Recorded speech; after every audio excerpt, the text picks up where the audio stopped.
মণিপুরের আইন শৃঙ্খলা রক্ষা করতে এই সরকার ব্যর্থ। ডবল ইঞ্জিন সরকার বলে কোনো সরকার হয় না। ইঞ্জিন থেকে শুধু ধোঁয়া বেরিয়েছে, ইঞ্জিনটা 1 সেন্টিমিটার এগোয়নি। যদি সব ঠিক থাকে তাহলে রাষ্ট্রপতি শাসন জারি করতে হলো কেন? কারণ উত্তরাধিকারী খুঁজে পাওয়া যাচ্ছে না বলে রাষ্ট্রপতি শাসন জারিটা অন্তত সংবিধান স্বীকৃত নয়। সর্বসম্মতিক্রমে উত্তরাধিকার খুঁজতে পারলেন না বলে 356 জারি করতে হচ্ছে, এবং তারপরেও স্বীকার করতে হবে অমিত শাহ হচ্ছে চাণক্য। কুকি এবং মেইতেইদের ভেতর একটা জাতিগত হিংসা চলছে, যে জাতিগত হিংসার জন্য অর্গানাইজড ওয়ার্কফোর্স মানে পুলিশ, দুই গোষ্ঠীর যারা পুলিশে কাজ করেন তারা গণ ইস্তফা দিয়েছিলেন। গণ ইস্তফা দিয়ে পুলিশের আর্মস নিয়ে জাতি হিংসাতে অংশগ্রহণ করেছিলেন, এবং এই রিপোর্টটা আমার নয়, স্বরাষ্ট্র মন্ত্রকের রিপোর্ট। ইন্ধন দিয়েছেন এই দাঙ্গাতে। আমি কোনো কাজ করলাম না, চুপচাপ বসে থাকলাম, সেটা হচ্ছে প্রশ্রয় দেওয়া।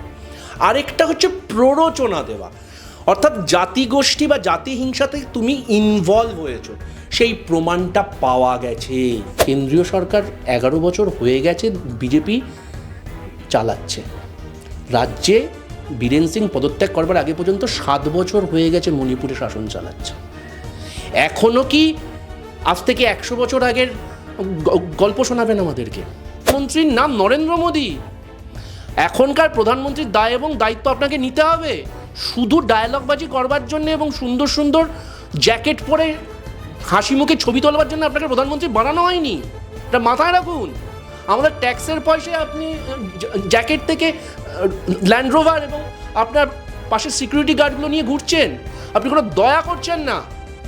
মানসিকতা এবং রাজনৈতিক ডিএনএতে নরেন্দ্র মোদী এবং মমতা বন্দ্যোপাধ্যায়ের মানসিকতাতে কোনো পার্থক্য নেই। দীর্ঘ 2 বছর ধরে হিংসায় জ্বলছে মণিপুর। অবশেষে 9 ফেব্রুয়ারি মুখ্যমন্ত্রীর পদ থেকে পদত্যাগ করলেন এন বীরেন সিং, এবং তারপরেই 4 দিনের মাথায় অর্থাৎ 13 ফেব্রুয়ারি আমরা দেখলাম সেখানে রাষ্ট্রপতি শাসন জারি করা হলো। দাদা, এন বীরেন সিংয়ের কোনো রকম কোনো আমরা বলতে পারি যে কোনো কাউকে অন্যথা কাউকে খুঁজে না পাওয়ায় কি রাজ্য বা বলতে পারি যে কেন্দ্র সরকারের তরফ থেকে এই সিদ্ধান্ত নেওয়া হলো যে এবার সম্পূর্ণভাবে রাষ্ট্রপতি শাসনটাই জারি করা থাকবে? খুব দামি প্রশ্ন করেছো। যে 356 যেটা জারি করা হয়েছে সেটা বিজেপি সরকার যে বা কেন্দ্রীয় সরকার যে এটা মণিপুরে লাগু করেছে, সেটা বীরেন সিংয়ের কোনো উত্তরসূরি খুঁজে না পাওয়ার জন্য, বিকল্প না থাকায় সিদ্ধান্ত, বা বিকল্প নেতৃত্ব বিজেপির ভেতর থেকে না পাওয়ার জন্যই সিদ্ধান্ত নেওয়া হয়েছে। খুব ভালো কথা। সমস্যাটা হচ্ছে সংবিধানটা কি অমিত শাহর বাড়ির রাফ কাগজ, যা খুশি যেমনভাবে খুশি ব্যবহার করা যায়? 356 ধারা ইনভোক করবার জন্য কতগুলো স্পেসিফিক ক্লজ আছে। রাজ্যের আইন শৃঙ্খলা যদি এমন জায়গায় পৌঁছয় যে রাজ্য সেটা কন্ট্রোল করতে পারছে না। 2, যদি সেখানকার সরকার সংখ্যালঘু হয়ে পড়ে। 3, যদি বৈদেশিক কোনো আক্রমণ হওয়ার জন্যে আইন শৃঙ্খলার কোনো সমস্যা হয়ে থাকে তার জন্যে। এই ক্লজগুলোর জন্যে 356 ধারা ইনভোক করা যায়। আমি একটা নির্বাচিত সরকার, এবং এটা কিন্তু মাথায় রাখতে হবে, বিধানসভাকে, যেটা 2027 পর্যন্ত যে বিধানসভার মেয়াদ, সেই বিধানসভাকে কিন্তু ডিসলভ করা হয়নি।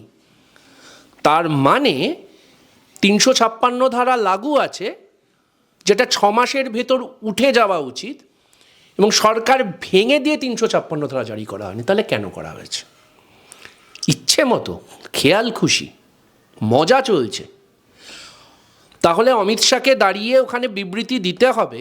অমিত শাহকে তো, স্বরাষ্ট্র মন্ত্রককে তো একটা নোটিফিকেশন জারি করতে হয়েছে যে এই কারণের জন্য, মাথায় আমার যা খুশি থাকুক, কিন্তু আমাকে তো অফিসিয়াল নোটিফিকেশন লিখতে হয়েছে যে for following reasons in Manipur state article 356 has been invoked. ওই ফলোয়িং ক্লজগুলো কি? তাহলে ওনাকে স্বীকার করতে হবে যে আমরা যে দাবিটা গত 2.5 বছর ধরে করে যাচ্ছি যে মণিপুর জ্বলছে, সেটা সত্যি। স্বীকার করে নিতে হবে যে মণিপুরের আইন শৃঙ্খলা রক্ষা করতে এই সরকার ব্যর্থ। ডবল ইঞ্জিন সরকার বলে কোনো সরকার হয় না। ইঞ্জিন থেকে শুধু ধোঁয়া বেরিয়েছে, ইঞ্জিনটা 1 সেন্টিমিটার এগোয়নি। বীরেন সিং সরকার কিন্তু এইটা ফার্স্ট টার্ম নয়, এটা সেকেন্ড টার্ম। সেকেন্ড টার্মের অর্থাৎ 7-8 বছরের একটা সরকার, 7-8 বছর ধরে এখানে ডবল ইঞ্জিন সরকার চলেছে। প্রথমবার বীরেন সিং কীভাবে সরকারে এসেছিলেন, কংগ্রেস বৃহত্তম দল হওয়া সত্ত্বেও কীভাবে পেছনের দরজা দিয়ে কোন কোন দলের সহযোগিতা বা সাহায্য নিয়ে সরকার করেছিল, আপনারা যারা দর্শক একটু উইকিপিডিয়া খুঁজবেন, আপনারা পেয়ে যাবেন। আমি সেটা বলে সময় নষ্ট করছি না, কিন্তু প্রশ্নটা আপনাদের কাছে এটা, যারা আপনারা বিজেপিকে মনে প্রাণে সমর্থন করেন তাদেরকে এই প্রশ্নটা করুন, 356 ধারাটা ইনভোক কেন হলো? তাহলে কি সরকার স্বীকার করে নিল যে আইন শৃঙ্খলাটা, যেটা আমরা দাবি করেছিলাম, আমরা নাকি মিথ্যে দাবি করেছিলাম, সুপ্রিম কোর্ট দাবি করেছিল, তাহলে 2 বছরে কেন কোনো পদক্ষেপ নেওয়া হয়নি? এটাই তো প্রশ্ন। যেখানে সুপ্রিম কোর্ট বলছে যে এটা এক্সেপশনাল একটা ঘটনা এবং মণিপুরের ঘটনা অন্য কারোর সঙ্গে মেলানো যাবে না। মণিপুর ভারতবর্ষের অঙ্গরাজ্য, তো মণিপুর তো বিদেশের কোথাও নয়। 2.5 বছরে নরেন্দ্র মোদীকে ওখানে পদার্পণ করতে দেখেছো? এই 2.5 বছরে নরেন্দ্র মোদী সন্দেশখালিতে এসছেন, 100 বার আসবেন, 1000 বার আসবেন, সন্দেশখালিও ঠিক ততটাই গুরুত্বপূর্ণ, এতে কোনো সন্দেহের অবকাশ নেই। এই গত 2.5 বছরে উনি কুম্ভ মেলায় গিয়ে কুম্ভ স্নান করেছেন, সেটা ওনার ব্যক্তিগত প্রচার। উনি আমেরিকায় চলে গেছেন ডোনাল্ড ট্রাম্পের প্রচারে বাইডেনের সাথে কথা বলতে, সেটা ওনার ব্যক্তিগত প্রশ্ন, কারণ তার জন্য আমার কোনো পররাষ্ট্রনীতিতে কোনো রকম সুবিধা হয়নি, কারণ আমেরিকায় যারা আমার ভারতের সন্তান ছিল তাদেরকে হাতে হাতকড়া পরিয়ে এখানে ফেরত পাঠানো হয়েছে। ওইখানে আমি ওখানে আমেরিকায় গিয়ে আমার ঘন্টা লাভ হয়েছে, কিন্তু সেটাও ওনার ব্যক্তিগত স্বাধীনতা। মণিপুরে কেন গেলেন না? এই প্রশ্নটা কে করবেন? আপনারা যারা বিজেপিকে সমর্থন করেন, আপনারা করবেন না? কংগ্রেস খুব খারাপ দল, কংগ্রেস সম্বন্ধে কাউকে ভাবতে হবে না আপনাদেরকে। প্রশ্ন করুন যে আপনার আদর্শ, আপনার দলের যিনি নেতা, আমারও প্রধানমন্ত্রী তিনি, আমাদের দেশের প্রধানমন্ত্রী তিনি, মণিপুরের প্রধানমন্ত্রী, তো তিনি কেন যাননি? 2.5 বছরে কেন যেতে পারলেন না একবারও? আর তাহলে এতদিন ধরে যে গলাবাজি করতেন অমিত শাহ এবং বিজেপির লোকজন যে মণিপুরে সব কিছু ঠিক হয়ে রয়েছে, যদি সব ঠিক থাকে তাহলে রাষ্ট্রপতি শাসন জারি করতে হলো কেন? কারণ উত্তরাধিকারী খুঁজে পাওয়া যাচ্ছে না বলে রাষ্ট্রপতি শাসন জারিটা অন্তত সংবিধান স্বীকৃত নয়। আর লাস্ট, মাননীয় অমিত শাহ এবং অমিত শাহকে চাণক্য বানানো সারা মিডিয়া কুল, যাদেরকে আমরা গদি মিডিয়া বলে থাকি, আপনারা তো এটা দাবি করেন যে মাননীয় চাণক্য, চাণক্যের ছবি, এই কথাটা শুনে 3 বার ঘুরে অন্যদিকে তাকিয়ে থাকে। অমিত শাহ নাকি চাণক্য, একটা তারিপার, একটা জেলে অভিযুক্ত, যার নামে জাজ খুন করবার অভিযোগ আছে, জাজ লোয়া, সেই অভিযোগটা এই কারণে প্রমাণিত হয়নি কারণ ওরা সরকারে আছে, যার আস্তিনে গুজরাট দাঙ্গার রক্ত রয়েছে, তাকে আপনারা চাণক্য বানিয়েছেন। কি আর করা যাবে, তাদের পয়সায় আপনাদের চ্যানেলগুলো চলে, ওই কারণে এগুলো করতে হয়। কিন্তু আপনাদেরকে প্রশ্ন করছি, সেই গদি মিডিয়ার সব প্রতিভূদের, আপনাদের চাণক্য নাকি একদিনে সরকার তৈরি করতে পারে এবং অপারেশন লোটাসকে আপনারা মাস্টার স্ট্রোক বলে থাকেন, যেখানে বিরোধী সরকারকে আপনারা উল্টে দেন। নিজের নির্বাচিত সরকারে সর্বসম্মতিক্রমে উত্তরাধিকার খুঁজতে পারলেন না বলে 356 জারি করতে হচ্ছে, এবং তারপরেও স্বীকার করতে হবে অমিত শাহ হচ্ছে চাণক্য। একটা লেভেল আছে, হিপোক্রেসিরও একটা লেভেল আছে, আপনারা সব কিছু ছাড়িয়ে গেছেন। দাদা, আপনি কিছুক্ষণ আগে বললেন যে কী কারণে এই রাষ্ট্রপতির শাসন করা হলো। আমরা দেখলাম যে ইতিমধ্যে মণিপুরের রাজ্যপাল তিনি রাষ্ট্রপতিকে একটি চিঠি লিখেছেন এবং সেটা দেখে বোঝা যাচ্ছে যে সেখানে বলা হচ্ছে সেখানে সাংবিধানিক শাসন চালানোর কোনো অবস্থা নেই। সাংবিধানিক শাসন চালানোর অবস্থা নেই নাকি বিজেপির শাসন চালানোর অবস্থা নেই, দুটোর মধ্যে কোনটা? দেখো, রাজ্যপাল কিন্তু কেন্দ্রের প্রতিনিধি, এবং এটা কিন্তু আমাদের রাজ্যের ক্ষেত্রেও যখন সিভি আনন্দ বোসকে আমরা বারবার এই কথাটা বলি যে আইন শৃঙ্খলার অবনতি হচ্ছে, এবং যেটা বারবার বলি যে 356 দাবি করার এখতিয়ার বা অধিকার থাকে রাজ্যপালের, আর 355 হচ্ছে যখন তোমার স্বরাষ্ট্রটা কেন্দ্রের হাতে চলে যায়। 355 356, এটা হচ্ছে মূলগত পার্থক্য। তাহলে রাজ্যপাল যে কথাটা বলছে, বা রাজ্যপালকে কিন্তু আমরা অ্যাপয়েন্ট করিনি, রাজ্যপালকে কোনো বিরোধী দল অ্যাপয়েন্ট করেনি। রাজ্যপাল তাহলে বলছে যে ওখানে সাংবিধানিক শাসন চালানোর মতো পরিস্থিতি নেই। এটা কি হঠাৎ করে আজকে অ্যারাইজ করেছে? তাহলে বিজেপি এবং বিজেপির সব র্যাঙ্ক অ্যান্ড ফোল্ডার যখন দাবি করছিল যে মণিপুর শান্ত হয়ে গেছে, তাহলে সেটা মিথ্যা কথা ছিল। কুকি এবং মেইতেইদের ভেতর একটা জাতিগত হিংসা চলছে, যে জাতিগত হিংসার জন্য অর্গানাইজড ওয়ার্কফোর্স মানে পুলিশ, দুই গোষ্ঠীর যারা পুলিশে কাজ করেন তারা গণ ইস্তফা দিয়েছিলেন। গণ ইস্তফা দিয়ে পুলিশের আর্মস নিয়ে জাতি হিংসাতে অংশগ্রহণ করেছিলেন, এবং এই রিপোর্টটা আমার নয়, স্বরাষ্ট্রমন্ত্রকের রিপোর্ট, আজ থেকে 8 মাস আগে। তখন আপনাদের মনে হলো না যে ওখানকার পরিস্থিতি সাংবিধানিক শাসন চালানোর জন্য অনুকূল নয়?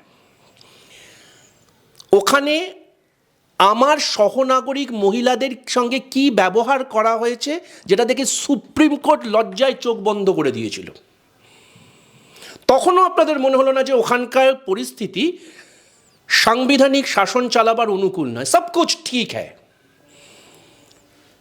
মণিপুর শান্ত হো রা হ্যায়, এইসব দাবি আপনারা করেছিলেন না, করেননি? তাহলে বিজেপি এবং বিজেপির, শুধু বিজেপি নয়, এবং এটা কেন্দ্রীয় সরকার, সরকার আর দল কিন্তু এক নয়। অমিত মালব্য কি বললো না বললো, বা এখানকার একজন বিজেপির মণ্ডল সভাপতি কি বললো না বললো, আমার কিছু যায় আসে না। লোকসভায় দাঁড়িয়ে মণিপুর প্রশ্নে একাধিকবার সরকারের র্যাঙ্ক অ্যান্ড ফোল্ডার, স্বরাষ্ট্রমন্ত্রী, স্বরাষ্ট্র প্রতিমন্ত্রী, অন্যান্য র্যাঙ্ক অ্যান্ড ফোল্ডার বারবার একটা কথা জোর গলায় দাবি করেছে, মণিপুর শান্ত হয়েছে, মানে মণিপুর শান্ত হয়ে যাচ্ছে, তাকে শান্ত হতে দেওয়া হোক, তাকে উত্তপ্ত বা উত্তক্ত করবার জন্য সেখানে যাতে বিরোধীরা ইন্ধন না দেয়। বিরোধীরা কোনো ইন্ধন দেয়নি, গত কয়েক মাসে বিরোধীরা যায় পর্যন্ত নি। হঠাৎ কেন দিতে হলো? কারণ গত কয়েক সপ্তাহ আগে বীরেন সিংয়ের একটা অডিও টেপ মার্কেটে বেরিয়েছিল, যেটা ফরেন্সিক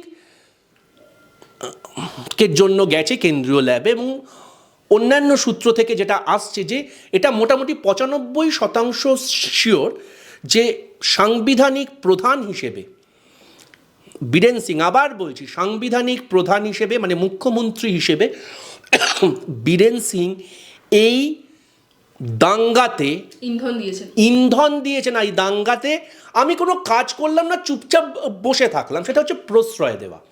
আরেকটা হচ্ছে প্ররোচনা দেওয়া, অর্থাৎ জাতিগোষ্ঠী বা জাতি হিংসাতে তুমি ইনভলভ হয়েছো, সেই প্রমাণটা পাওয়া গেছে। এবার ভারতবর্ষের আইনটা একটু বুঝে নিন আপনারাও জানেন, আপনারা অনেকে আমার থেকে বেশি শিক্ষিত এবং আমার থেকে অনেক বেশি জানেন, তবু যেহেতু সামনে মাইক আছে তাই একটু দায়িত্ব নিয়ে বলছি। এতদিন পর্যন্ত মুখ্যমন্ত্রী হিসেবে ওনার একটা সাংবিধানিক কবচ ছিল, ওনার বিরুদ্ধে কোনো রকম আইনি কার্যকলাপ করা যেত না। ঠিক যে কারণে হেমন্ত সোরেনকে গ্রেফতার ততক্ষণ পর্যন্ত করতে পারেনি যতক্ষণ পর্যন্ত না সে পদত্যাগ করেছে। এখন কিন্তু 9 তারিখ হয়ে গেছে, ও পদত্যাগ করেছে, আজকে 14 তারিখ, 5 দিন হয়ে গেছে। গ্রেফতার কেন হবে না? এই প্রশ্নটা আপনি বিজেপি করতে পারেন, বিজেপি না করতে পারেন, আপনি ভেবে দেখুন তো, এটা যদি অন্য কোনো রাজ্যে হতো যেখানে বিজেপি শাসন করছে না, ভাল লাগতো আপনাদের? ভাল লাগতো আপনাদের যদি অবিজেপি শাসিত রাজ্যের সরকার ঠিক বীরেন সিংয়ের মতো ব্যবহার করত, এবং তারপরে অন্য কোনো রকম চ্যানেলে এসে বলতো যে এখানে বড় বড় কথা বলছো, আপনারা মণিপুরে কি করছেন? ভাল লাগতো আপনাদের? যদি ভালো না লাগে, সাদাকে সাদা কালোকে কালো বলার সৎ সাহসটা রাখুন। না, আমরা এটা দাবি করছি না মণিপুরে হঠাৎ করে হিংসা হয়েছে।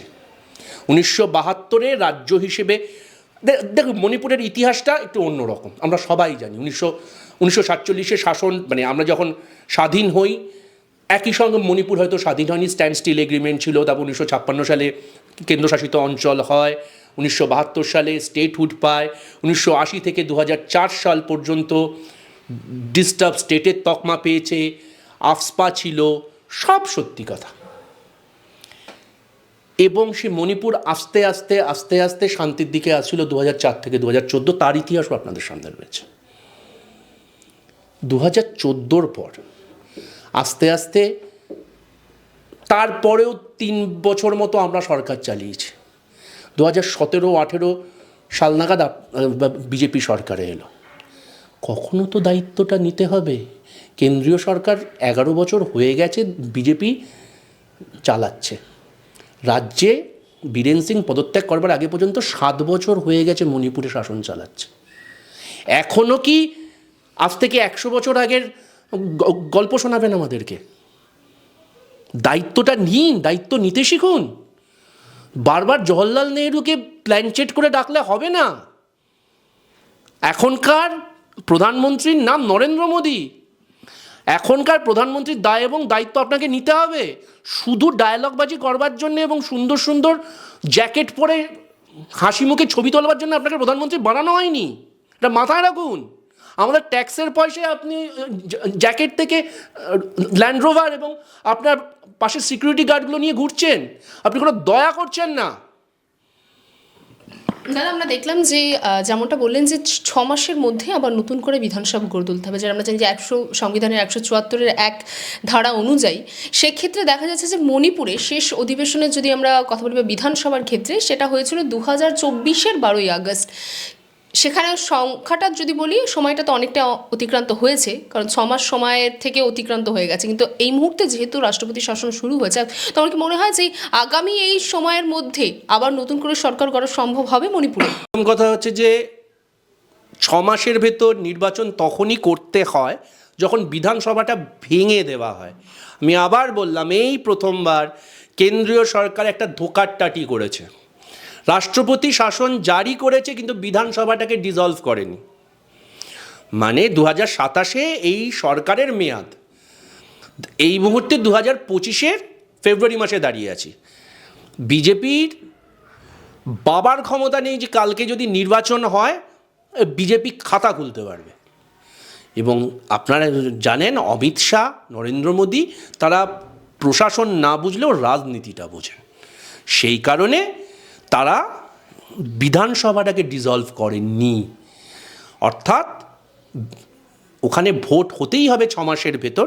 সেটা তখনই প্রযোজ্য যদি বিধানসভাটা ভাঙতো। এবার 2024 সালের আগস্ট আর 2025-এর ফেব্রুয়ারি, 6 মাস হয়ে গেছে ওখানে বিধানসভার অধিবেশন বসেনি।